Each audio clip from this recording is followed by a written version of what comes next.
Hoy vamos a meternos de lleno en un choque fundamental de nuestro tiempo, ¿eh? Hablamos de esa colisión, a veces brutal, entre el desarrollo nacional y los derechos más básicos de los pueblos indígenas. Y bueno, esta es una tensión que está pasando ahora mismo, en todas partes del mundo, desde el Amazonas hasta los desiertos de sal.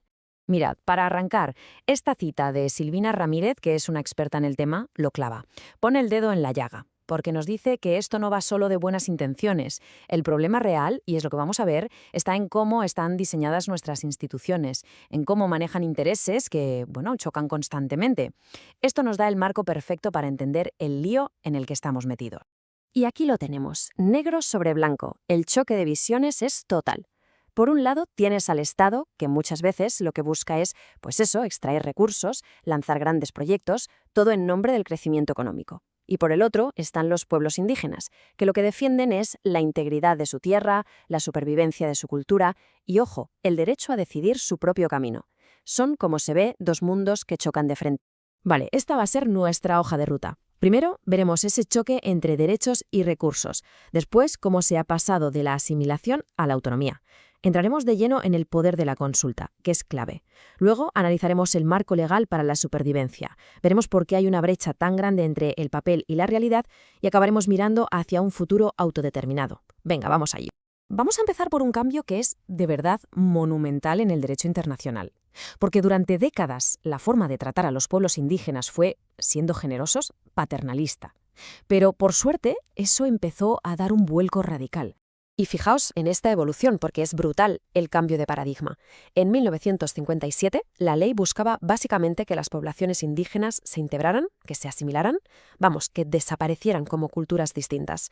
Pero llega 1989 y el convenio 169 de la OIT pega un volantazo de 180 grados. Se carga esa idea asimilacionista y reconoce por fin sus derechos a tener sus propias instituciones, su cultura, su vida.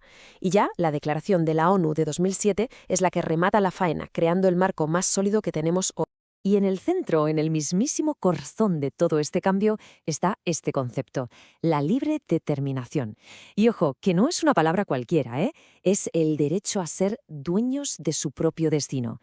Es el pilar sobre el que se apoyan todos los demás derechos, desde cómo gestionan sus tierras hasta cómo protegen su cultura. Vale, muy bien. Pero, ¿cómo se lleva esto a la práctica? Porque si la libre determinación es el gran objetivo, tiene que haber una herramienta, un mecanismo clave para conseguirlo, ¿no? Pues aquí está. Y la cita lo dice de una forma brillante. La consulta no es algo etéreo, no es una idea abstracta. Es una llave, una herramienta real, tangible, que abre la puerta a proteger sus territorios. Es, digamos, el puente que conecta el derecho a decidir con la capacidad real de defender su suyo. Y que nadie piense que esto se deja al azar. El convenio 169 de la OIT, en su artículo 6, lo deja clarísimo. Esto no es una charla de café, es una obligación legal para los gobiernos. Tienen que consultarles a través de sus propias instituciones. Tienen que crear las vías para que participen de verdad y además apoyar que esas instituciones se desarrollen. Aquí está la clave de todo. El objetivo de la consulta no es cumplir el expediente, no es marcar una casilla y decir, listo, ya les hemos informado. No. La propia OIT te dice que tiene que hacerse de buena fe y con un objetivo claro, llegar a un acuerdo, conseguir el consentimiento. Es un diálogo, no un monólogo.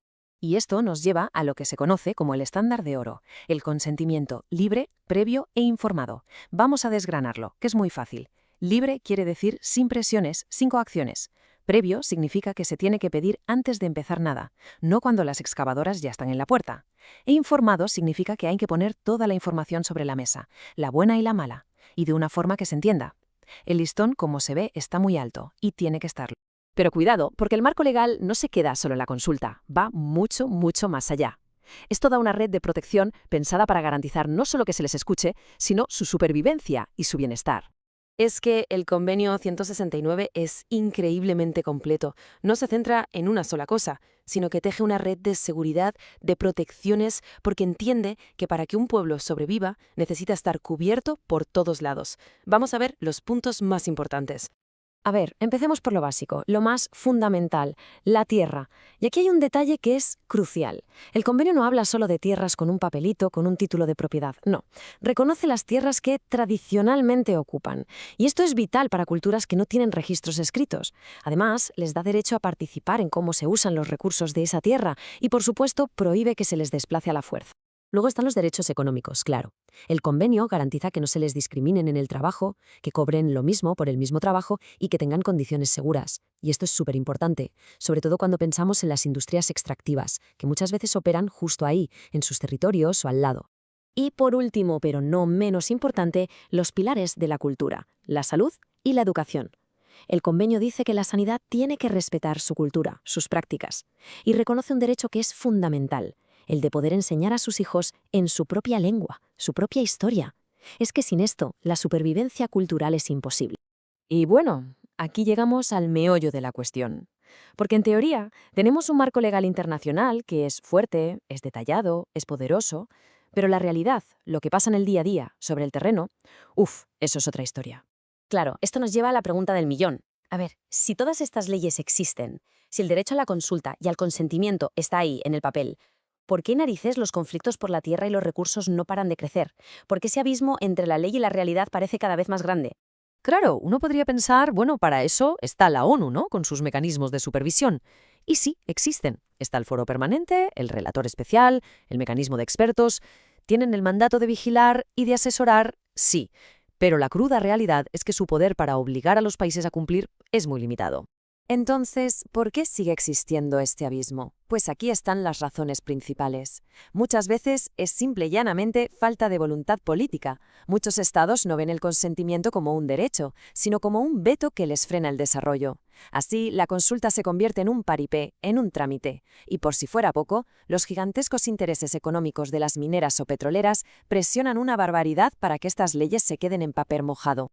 Pero, y este es un pero muy importante, ante esta pasividad o este fracaso de los estados, están haciendo una respuesta súper innovadora, una respuesta que no se queda esperando, sino que viene de las propias comunidades.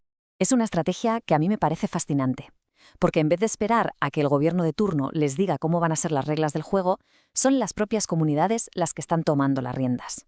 Están escribiendo literalmente sus propios manuales de instrucciones, sus protocolos de consulta, donde dicen exactamente cómo, cuándo y quién tiene que hablar con ellas. Y esto no es teoría, ¿eh? Tenemos un ejemplo potentísimo, el protocolo Cachiyupi, que significa huellas de sal. Ante la locura de la minería de litio, 33 comunidades de los pueblos Atacama y Coya, en Argentina, se sentaron y lo crearon juntas. Esto cambia por completo la dinámica de poder. Dejan de ser sujetos pasivos a los que se les consulta para convertirse en los arquitectos de ese diálogo. Es, en toda regla, un acto de soberanía. Y esto nos deja con una reflexión final, ¿no? Porque estos protocolos son mucho más que simples documentos. Son una declaración de intenciones. Son la libre determinación en estado puro. Así que la pregunta que flota en el aire es, cuando una comunidad entera se une para escribir sus propias reglas de supervivencia y de respeto, ¿quién tiene la obligación de escuchar? Gracias por habernos acompañado.